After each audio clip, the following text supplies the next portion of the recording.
Hello workers, welcome to Gurumaa Hindi tarot. और ये reading है इस बारे में कि नो कॉन्टैक्ट सिचुएशन में आपके एक्स आपके बारे में कैसा फील कर रहे हैं। तो ये रीडिंग आपके लिए ही है। अगर आप सोच रहे हैं कि पता नहीं आपका एक्स आपके बारे में क्या फील करता होगा, क्या उनके मन में वाकई कोई फीलिंग है आपके लिए या वो आपको भूल चुके हैं। एंड अगर आप सोच रहे हैं कि नो कॉन्टैक्ट सिचुएशन में उनके मन में कौन सी फीलिंग्स और कैसी फीलिंग्स है, तो ये रीडिंग ज़रूर आपको कुछ मैसेजेस दे सकती है। तो चलिए स्टार्ट करते हैं और देखते हैं क्या मैसेजेस हैं आपके लिए workers. Messages for वर्कोस।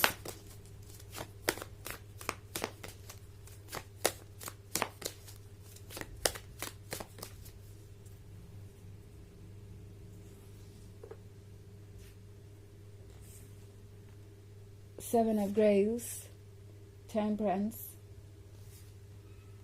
the Moon, Ace of Skulls, and Justice. Okay. So, हमारे पास है द मून। द मून के यहाँ होने का मतलब है कि कोई पुरानी यादों में अभी भी खोया हुआ है।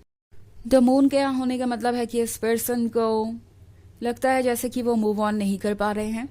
सो चाहे कारण कुछ भी रहा हो आपके ब्रेकअप का, अगर ये पर्सन खुद भी इस रिलेशनशिप से बाहर गया था, उन्होंने खुद ही ये ब्रेकअप चूज किया, तो भी ये पर्सन सफोकेटेड फील कर रहा है। इन्हें लग रहा है कि वो इस सिचुएशन से बाहर नहीं आ सकते। इनफैक्ट टेम्परेंस का कार्ड इनके बिहेवियर में आते हुए चेंज को दर्शा रहा है। लगता है जैसे ये पर्सन जब से आपसे अलग हुआ है, इन्हें बहुत सारे लेसन्स मिले हैं, क्योंकि हमारे पास जस्टिस भी है। तो जस्टिस हो रहा है। जो बातें ये पर्सन नहीं समझ पाया, जो बातें आप दोनों के बीच में गलत फहमियाँ क्रिएट कर रही थी, या जिस भी वजह से आप सेपरेट हुए थे, वो सारी चीज़ें अब इस पर्सन को समझ में आ रही है, बिकॉज इस पर्सन को लेसन्स कहीं और से मिल रहे हैं। ओके, सो हो सकता है कि ये पर्सन किसी और के साथ आपको रिलेशनशिप में नजर आ रहा हो, या मे बी इन्होंने कोशिश की है मूव ऑन करने की, क्योंकि मैं यहाँ 7 ऑफ ग्रेल्स देख रही हूँ। तो हो सकता है इस पर्सन ने कोशिश की कि वो आपसे दूर जाए और अपने लिए एक नई दुनिया बनाए, अपने लिए एक नई जगह तलाशे, जहाँ पे वो आपके लिए कुछ भी ना फील करते हो, लाइक आप एग्जिस्ट नहीं करते। इस पर्सन ने बहुत सारे लोगों में दिलचस्पी दिखाई हो सकती है, इंटरेस्ट शो किया हो सकता है, और उसके बाद इस पर्सन को लगता है कि कोई भी चीज़ वर्क नहीं कर रही। सो मे बी इस पर्सन को बहुत सारे रिजेक्शंस फेस करने को मिले हैं किसी के थ्रू। हो सकता है इन्होंने कई लोगों से फ्रेंडशिप करने की कोशिश की हो और इन्हें हमेशा रिजेक्शन ही मिला। अगर ये मूव ऑन कर गए हैं और किसी के साथ रिलेशनशिप में हैं, तो हो सकता है इस पर्सन ने ये सोचा था कि ये पर्सन भी आपकी तरह ही होगा और उन्हें अनकंडीशनल लव मिलेगा, बट ये पर्सन अब ट्रैप्ड सा महसूस कर रहा है। ये जो थर्ड पार्टी है या जो भी आप दोनों के बीच में है, वो उन्हें मिरर दिखा रहा है ना। जैसा कि मैं हमेशा कहती हूँ कि थर्ड पार्टी हमेशा ही कोई लवर नहीं होता या कोई रोमांटिक इंटरेस्ट नहीं होता।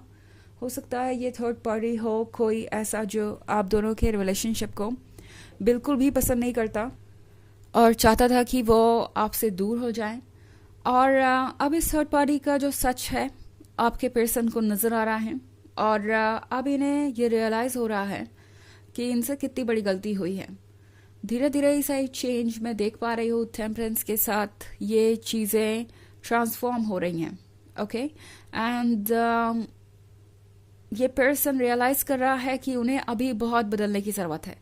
और ऐसा लग रहा है कि शुरुआत में जब आपका ब्रेकअप हुआ था, तो इस पर्सन को अंदाज़ा भी नहीं था कि वो आपको कभी इतना मिस करेंगे, इतनी डीप फीलिंग्स होंगी उनके मन में आपके लिए।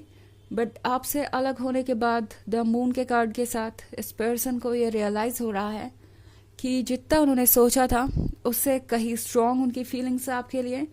इनफैक्ट एस ऑफ स्कल्स के साथ अब लेसन सीखने के बाद थर्ड पार्टी से या कार्मिक से इस पर्सन को ये भी रियलाइज़ हो रहा है कि उन्होंने कितनी बड़ी गलती की है और आप कौन हैं।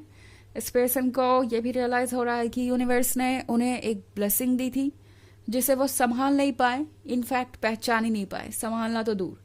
तो ये पर्सन ये रियलाइज कर रहा है कि एक्चुअली में जो वो डिजर्व करते हैं वही उन्हें मिल रहा है, यानी उनका Karma.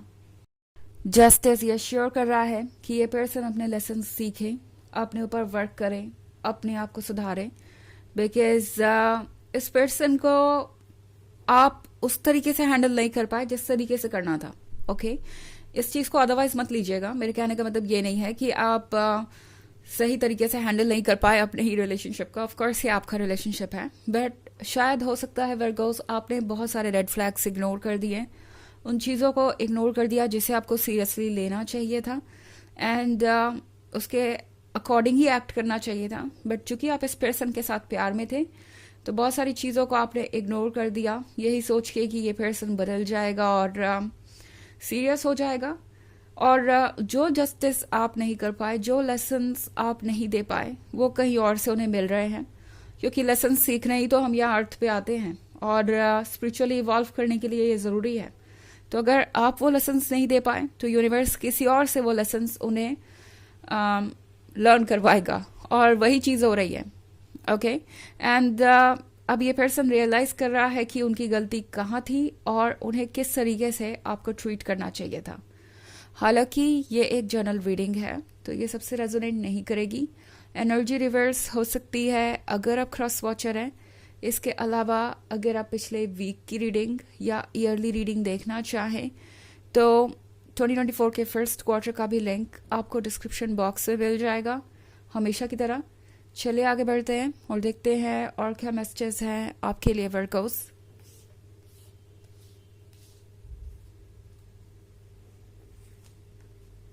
Nine of Scepters, Strength, Two of Grails,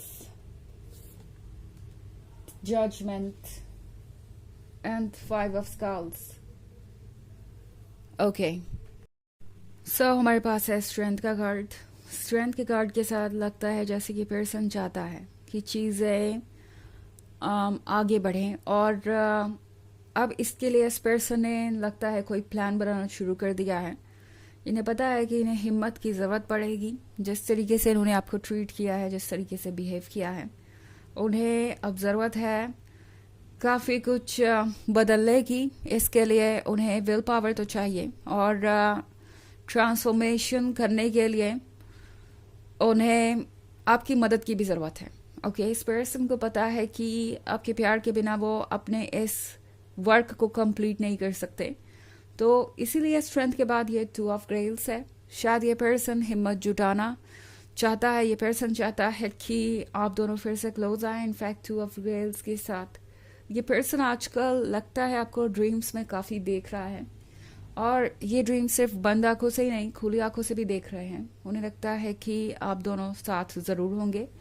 हालांकि मैं यहाँ पे 5 ऑफ स्कल्स का कार्ड देख रही हूँ, तो कोई थर्ड पार्टी सिचुएशन हो सकती है, मे बी, सॉरी, ये पर्सन किसी और को चूज कर रहा था या कोई और चीज़ इनके लिए प्रायोरिटी बन गई थी। ये पर्सन आपको जज कर रहा था और इन्होंने जो कुछ भी कहा वो टोटली अनएक्सेप्टेबल था। इस पर्सन को पता है कि उन्होंने आपको हर्ट किया है और इस तरीके के रिलेशनशिप में अब आप शायद ना भी रहना चाहें। 9 ऑफ सेप्टर्स के साथ वर्को, इस पर्सन को लगता है कि आप उनके लिए एक तरीके से उनका खोया हुआ हिस्सा है जो उन्हें वापस मिल गया। ये ऐसे ही है जैसे कि उन्होंने आपको मिलते से ही पहचान लिया हो, बट आपके एक बार रिलेशनशिप में आ जाने के बाद इस पर्सन ने आपकी इम्पोर्टेंस को समझना कम कर दिया, आपको टेक इन फॉर ग्रांटेड लेने लगे, और उसी वजह से आज ये रिलेशनशिप इस पॉइंट पे पहुंच गया है। ओके चलिए आगे बढ़ते हैं और देखते हैं ऑरेकल मैसेज क्या है आपके लिए Virgo's.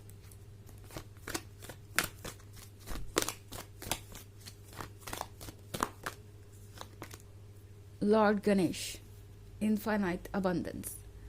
Obstacles are being removed. Spiritual support and connections are increasing.